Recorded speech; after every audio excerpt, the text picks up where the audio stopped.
a este nuevo video en donde estaremos hablando de cómo eran las relaciones entre Irán e Israel en tiempos antiguos, basándonos en la Biblia y también en datos históricos y arqueológicos. Acompáñenos. Los babilonios gobernaron el mundo en el siglo VI a.C. Sin embargo, después, en el transcurso de aproximadamente medio siglo, dejaron de existir. Esto es bastante notable, pero es aún más asombroso que sus sucesores, los persas, no hubieran existido antes. En el siglo 560 a.C., Ciro el Grande se convirtió en rey de Persia, un pequeño estado en Oriente Medio, y en 30 años había reemplazado al imperio babilónico con el suyo. Las relaciones entre Persia, especialmente durante el imperio aqueménida del 550 al 330 a.C., y el pueblo judío fueron en general positivas, pacíficas y de gran importancia histórica y religiosa para los judíos. La historia de los judíos en Irán se remonta a los últimos tiempos bíblicos, mediados del primer milenio antes de Cristo. Según la Biblia, el reino de Israel, o reino del norte, fue uno de los estados sucesores de la antigua monarquía unida, también llamada Reino de Israel, que surgió alrededor de la década de 930 a.C., después de que las tribus del norte de Israel rechazaran a Roboam, hijo de Salomón, como su rey. Israel continuó existiendo dentro del territorio reducido como un reino independiente, sujeto a Asiria, hasta alrededor de 725 al 720 a.C., cuando Asiria lo invadió nuevamente y el resto de la población fue deportada. Desde este momento, no existe rastro alguno del reino de Israel y su población se conoce comúnmente como las 10 tribus perdidas. La Biblia, en Reyes 18:11, relata que algunas de estas 10 tribus perdidas fueron expulsadas a la tierra de los medos en el actual Irán. El judaísmo persa bajo Ciro el Grande. 3 veces durante el siglo VI a.C., los judíos o hebreos del antiguo reino de Judá fueron exiliados a Babilonia por Nabucodonosor. Estas 3 ocasiones separadas se mencionan en Jeremías 52, 28, 30. El primer exilio fue en la época de Joaquín, en el 597 a.C., cuando el templo de Jerusalén fue parcialmente saqueado y varios de los ciudadanos principales exiliados. Después de 11 años, en el reinado de Sedequías, tuvo lugar un nuevo levantamiento judío. La ciudad fue arrasada y se produjo un nuevo exilio. Finalmente, 5 años después, Jeremías registra un tercer exilio, después del derrocamiento de Babilonia por el imperio aqueménida. Ciro el Grande permitió a los judíos regresar a su tierra natal en el 537 a.C. Ciro también les permitió practicar su religión libremente, a diferencia de los gobernantes asirios y babilónicos anteriores. Aunque Ciro permitió a los judíos la libertad de practicar su religión, no les permitió restablecer la monarquía. En su lugar, envió a Zorobabel, príncipe de la casa de David, junto con otros 42.360 exiliados, para establecer lo que en esencia se convirtió en una teocracia, con Zorobabel como sumo sacerdote.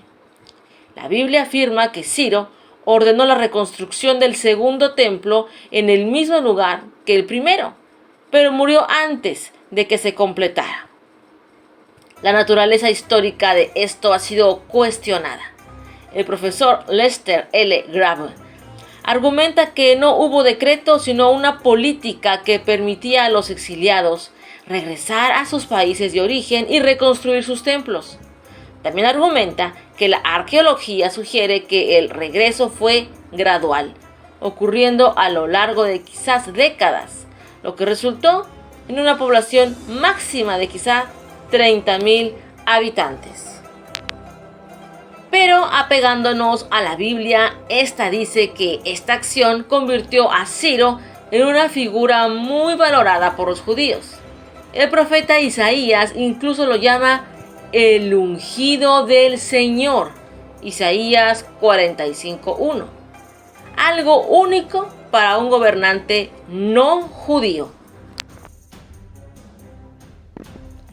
La reanudación de la construcción del templo fue inspirada por dos profetas, Ageo y Zacarías, Esdras 5:1, cuyos breves escritos se conservan en el Antiguo Testamento. El gobernador local y los líderes de Samaria intentaron obstaculizar el proyecto. Los judíos apelaron a Darío y finalmente lograron probar que solo hacían lo que Ciro les había concedido hacer, así que se les permitió continuar su proyecto. El templo quedó terminado en el año 515 a.C. Se conoce a este templo como el segundo templo, el de Salomón. Es el primero, o templo de Zorobabel. El segundo templo no se comparaba con el templo de Salomón en su esplendor, pues el pueblo estaba empobrecido cuando levantó el edificio.